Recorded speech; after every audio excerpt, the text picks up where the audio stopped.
Assalamualaikum warahmatullahi wabarakatuh. Perkenalkan, nama saya Ernawati, NIM 18040100004 dari kelas Ekonomi Syariah 5A Institut Agama Islam Negeri Palopo. Di sini saya akan membahas materi tentang komunikasi pemasaran level individual.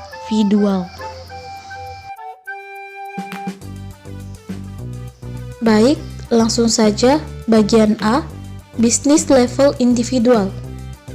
Bisnis sendiri merupakan unit usaha yang dilakukan oleh individu, kelompok, maupun organisasi dalam rangka memperoleh keuntungan, baik keuntungan finansial maupun kemanfaatan benefit secara sosial. Unit bisnis dibentuk ada kalanya untuk melakukan pemasaran sosial atau social marketing dengan tujuan untuk membangun reputasi, citra unggul, dapat dipercaya, dan superior. Setiap usaha pasti membutuhkan strategi sebagai sarana memenangkan persaingan dan mencapai tujuan. Strategi membutuhkan individu yang smart atau cerdas dalam menciptakan konsep bisnis. Namun, juga membutuhkan individu-individu yang berani, gigih, dan ulet dalam mengimplementasikan cita-cita. Oleh karena itulah, bisnis dibangun mulai dari level individu. Sasaran bisnis nasional atau bahkan internasional tidak akan berjalan baik tanpa individu-individu yang mumpuni. Dalam konteks komunikasi pemasaran, sumber daya manusia komunikasi menjadi garda terdepan, karena merekalah yang bertanggung jawab mendelivery atau mengusung pesan-pesan kepada stakeholder baik internal maupun eksternal. Komunikator dikatakan memiliki kredibilitas bila cenderung memiliki keunggulan tertentu.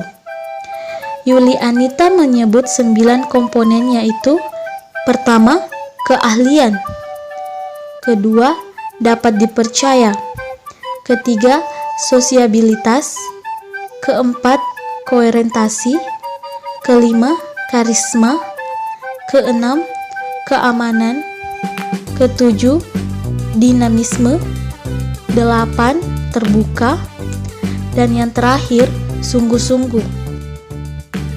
Seorang pemasar haruslah orang yang mudah bergaul dan dapat diterima semua kalangan.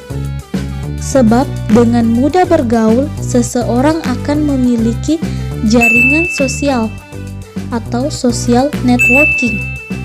Jaringan sosial ini merupakan titik awal pengembangan pemasaran. Pada bagian B, pentingnya komunikasi antar pribadi. Sujipta Lesma mensitir Julia T. Wood menegaskan manfaat mempelajari komunikasi ada 3, yakni academic value, professional value, dan personal value. Secara akademik, komunikasi memberikan dasar-dasar yang rasional tentang konsep dan teori komunikasi yang memungkinkan orang menerapkannya dalam kehidupan sehari-hari. Bagian C, proses komunikasi antar pribadi. Seorang pemasar dengan pendekatan individual harus melatih kesabaran dan ketelatenannya. Namun, juga harus diingat bahwa pengulangan pesan dalam komunikasi memiliki resiko kejenuhan atau overload of information. Bila penerima pesan sudah sampai pada tahap ini, maka semenarik dan sepenting apapun pesan yang disampaikan cenderung akan dihindari. Karena itulah, Seorang pemasar harus mampu membuat variasi-variasi dalam menyusun pesan dan memilih media atau cara yang berbeda-beda. Dan yang terakhir, bagian D, faktor-faktor yang mendukung keberhasilan komunikasi antar pribadi. Yang pertama, faktor bahasa. Semakin homogen bahasa yang digunakan masing-masing, semakin mudah membentuk saling pengertian atau mutual of understanding. Gangguan komunikasi yang sering terjadi itu kesulitan bahasa atau sering disebut dengan gangguan semantik. Yang kedua itu faktor fisik. Komunikasi antar pribadi cenderung berjalan baik bila masing-masing dalam kondisi sehat.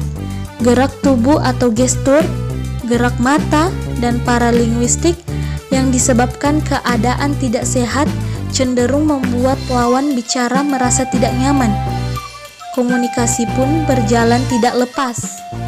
Ketiga, faktor psikis. Komunikasi antar pribadi cenderung berjalan baik bila pada masing-masing memiliki gairah yang positif. Misalnya, tidak ada kecurigaan, kebencian, dendam, ataupun predisposisi negatif. Keempat, faktor lingkungan.